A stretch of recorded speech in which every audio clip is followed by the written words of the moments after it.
தோழர்களே, உங்கள் அனைவருக்கும் என்னுடைய மானை வழக்கணத்தை தெரிவித்துக் கொள்கிறேன்.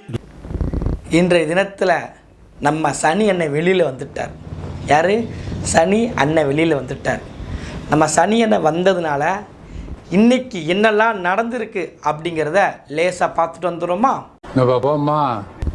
இன்றைக்கி 10ஆம் வகுப்புடைய கடைசி தேர்வு சோசியல் சயின்ஸ், சமூக அறிவியல். இப்போ கடைசி தேர்வு, இன்றைக்கி இந்த தேர்வு முடிய போகுது. பள்ளிக்கூடத்துக்கு முன்னாடி எடுத்து ஊதியிருக்காங்க மடக்கு ஊதிய.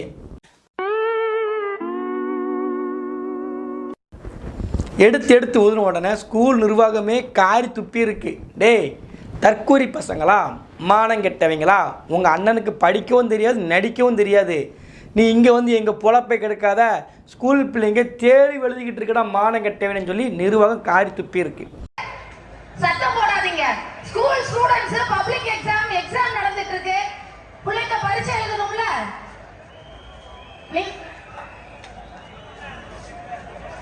இது ஸ்கூல் பிள்ளைங்களுக்கு செஞ்ச தொந்தரவு. இப்போ ரெண்டாவது ஒரு சம்பவம் நடந்திருக்கும்.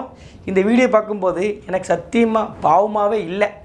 அதாவது சில பேர் பாதிக்கப்படும் போது நம்ம எதுக்கெல்லாம் குரல் கொடுத்தோம், நம்ம எப்படிலாம் இருந்தோங்கிறது பல வீடியோலாம் தேடி பார்க்கும்போது, இப்போ இதெல்லாம் பார்க்கும்போது இதுக்கு நம்ம எதுக்கு ரியாக்ஷன் பண்ணணும், இதுக்கு எதுக்கு நம்ம ஏன் கோவப்படணும்? ரசிக்கிறத வந்து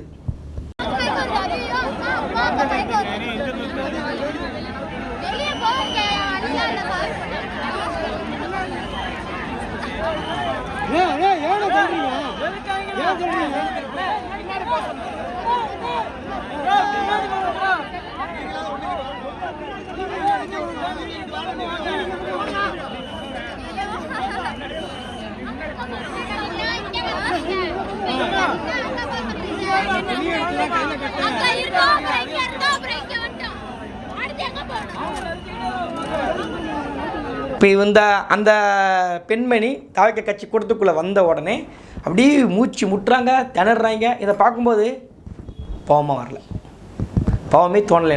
எனக்கு தோணலை. ஒரு வேளை உங்களுக்கு தோணுச்சா வாழ்த்துக்கள் வச்சுக்கிடுமே.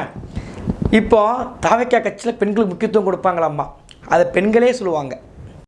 கண்ணால் நாங்கள் பார்த்தோம் சார், கண்ணால் நாங்கள் பார்த்துருக்கோம். அங்கே என்ன நடந்துச்சுன்னு நாங்கள் கண்ணால் பார்த்தோம். அது எப்படி சொல்றதுன்னு தெரியல. அது உண்மையதான் சார் நடந்துச்சு. இது எல்லாத்தையும் தாண்டி எல்லாத்துக்கும் இந்த காவல்துறை காரணம், இந்த அரசு காரணம், இந்த மு.க. ஸ்டாலின் காரணம். சரி, ரைட்டு. காவல்துறை அதிகாரியுடைய காலை ஆதவர்ஷனுடைய வாகனம் ஏறிடுச்சு. ஆல்ரெடி ஆதவர்ஷனா மீது வழக்கு இருக்குது. ஏற்கனவே இந்த கரூர் சம்பவத்தில் வழக்கு இருக்குது.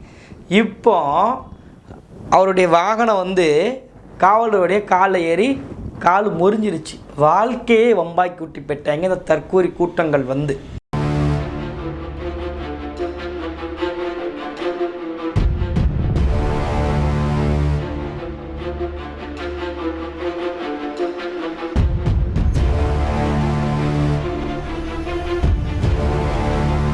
அப்போ ஒருத்தன் வெளியில் வந்தாம்னா அந்த வெளியில் வர்றதுனால எத்தனை குடும்பம் பாதிக்கப்படுதுன்னு பார்த்துக்கோங்க. எவ்வளோ ஆபத்தான அரசியல் இது. இவங்க இணையதளத்தில் ஃபயர் விடலாம், ஆனால் நிலவரம் இருக்குது தெரியுமா, கள நிலவரம்பாங்கல்ல, அது எங்கே இருக்குன்னா அவினாசி தொகுதின்னு ஒரு தொகுதி. நான் கூட வேட்புமனு தாக்கல் பண்ணும்போது இந்த உள்ள வட்டாட்சி அலுவலகத்துக்குள்ளே 5 பேர் தான் இருப்பாங்க, அனுமதி 5 பேர் தான் இருக்கும். சரி, அப்படி 5 பேர் தான் இருப்பாங்க, தவைக்க வேட்பாளர் 5 பேர் மட்டும் உள்ளே இருக்காங்கன்னு நினச்சேன்.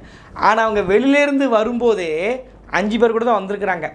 அதில் வந்த இடத்துலையும் வேட்பு மூலம் வீட்டில் வச்சு மறந்து வச்சுட்டு வந்துட்டாங்க.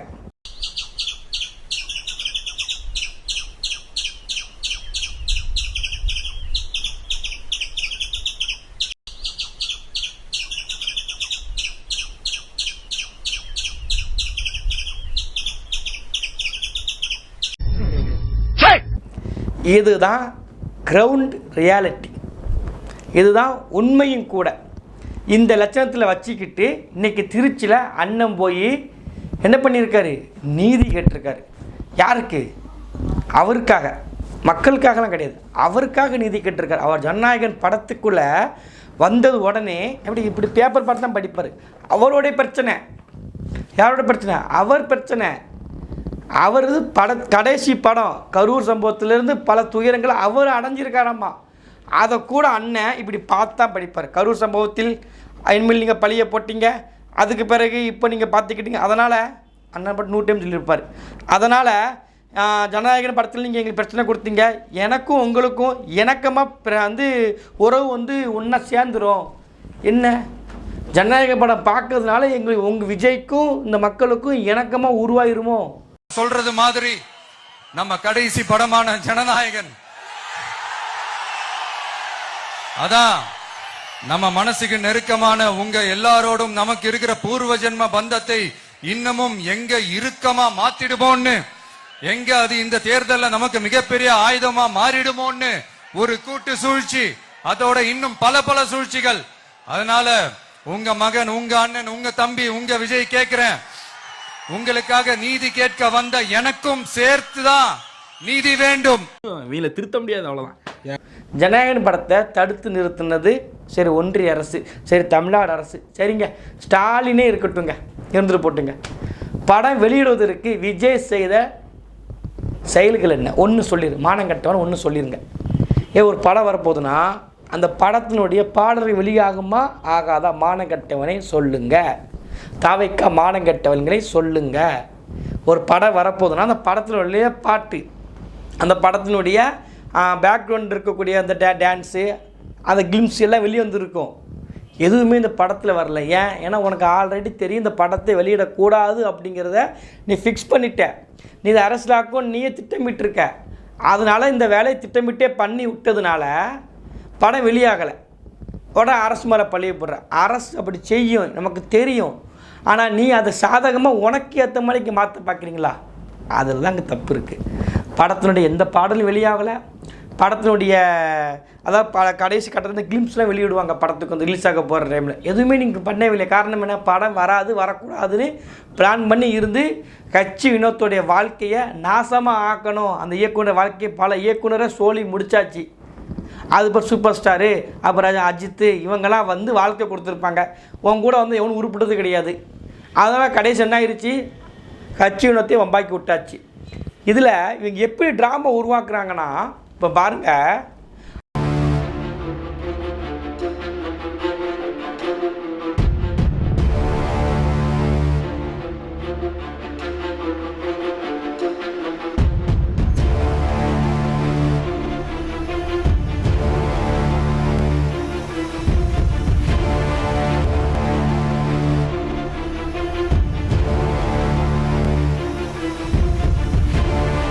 அந்த வண்டி நேர்க்க பலக்குன்னு விழுந்துருச்சு. எப்படி? நேர்க்க பலக்குன்னு விழுந்துருச்சு.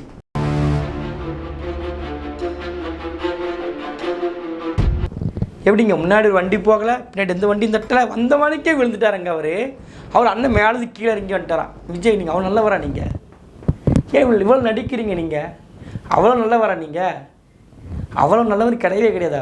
பக்கத்தில் கண்ணு முன்னாடி 41 பேர் துடிக்க செத்துட்டு இருக்கும்போது அங்கே முன்னாடி ஒருத்தரை கொண்டு போகும்போது திரும்பி பார்த்த அயோக்கிய பையன். கரூரில் சம்பவம் நடந்த உடனே ஏர்போர்ட்டு கூடி ஓடி போன ஓடுகாலி இவர் அப்படியே அந்த இறங்கின உடனே சம்பவம் நடந்துருச்சாமா, தம்பதிகளை கீழே விழுந்துட்டாங்களாமா.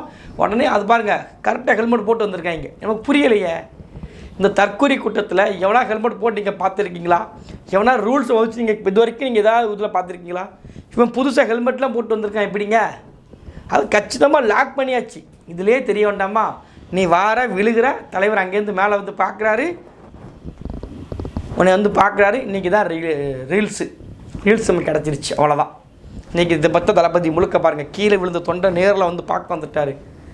எத்தனை பேர் கண்ணு முன்னாடி விழுந்திருக்காங்க. விஜயோடைய வாகனத்தில் எத்தனை வண்டி இடிச்சிருக்கு.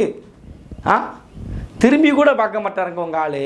இன்றைக்கி புதுசாக எலெக்ஷன் வந்த உடனே அவருக்கு கண்ணு தெரிவிச்சுக்கு ஆச்சரியமாக இருக்குது.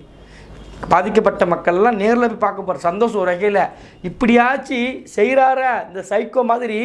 அதையும் இப்போ லூசு தானே நான் சொல்ல. ராஜ்மோகன் சொல்கிறாங்க வெறுஞ்சவத்தை 3 மணி நேரமாக முட்டா பையன் தான் பார்ப்பான். திரும்பியும் சொல்கிறேன், வெறுஞ்சவத்தை 3 மணி நேரமாக கிறுக்க தான் பார்ப்பான்.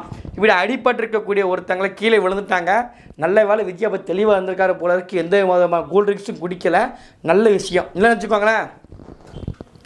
சைக்கோ மாதிரி உட்காந்துருப்பார். ஓ விழுந்துட்டிங்களா? என்னத்தையோ தெளிவு பண்ணி கூட்டு வந்துட்டாங்க போல இருக்குது. அதனால இறங்கி ஒரு வேளை வந்திருந்துருக்கலாம். இதான் நடந்திருக்கும். இதில் அண்ணனுடைய அரசியலை பாருங்கள், எப்படிப்பட்ட மானங்கட்ட அரசியல்னு பாருங்கள். விஜய்க்கு ஒய்பிரி பாதுகாப்பு இன்னும் பலப்படுத்தணுமா? ஏன்னா நெருங்கி பக்கத்தில் வர ஆரம்பிச்சிட்டாங்க. ஜாம்பிகள் கூட்டமெல்லாம் வந்து அணில்கள்லாம் கடிக்க வந்துட்டாங்க. அதனால் பலப்படுத்தி ஆகணுக்காக உள்துறை அமைச்சருக்கும் உள்துறை செயலருக்கும் அனுப்புறதுக்கு பதிலாக உள்துறை செயலர் ஆல்ரெடி அவர் மாறி மணிப்பூருக்கு எங்கே போயிட்டார்? ஆளுநராக போயிட்டார். அவருக்கு அனுப்பி விட்டுருக்காங்க. அனுப்பி விட்டது கூட பரவாயில்லைங்க. இவங்க தப்பாக அனுப்பிட்டா பரவாயில்லைங்க. எதை ஒன்றும் ஏற்றுக்கிறது கிடையாது, ரெஸ்பான்சிபிலிட்டி கிடையாது இவங்களுக்கு. தற்கொலைகளுக்கு வந்து இதுக்கு எங்களுக்கு சம்மந்தம் கிடையாது, நாங்கள் பரப்பவே இல்லை. இந்த செய்தி வந்து ஊடகங்கள் தவறாக போயிட்டுருச்சு. டேய் விகடன்ட்ட உங்களுக்கலாமா? அவன் ஆதாரபூர்வமாக எடுத்து தூக்கி உள்ளே போட்டு நிமித்தி எடுத்துட்டான். இந்த அசிங்கம் தேவையா?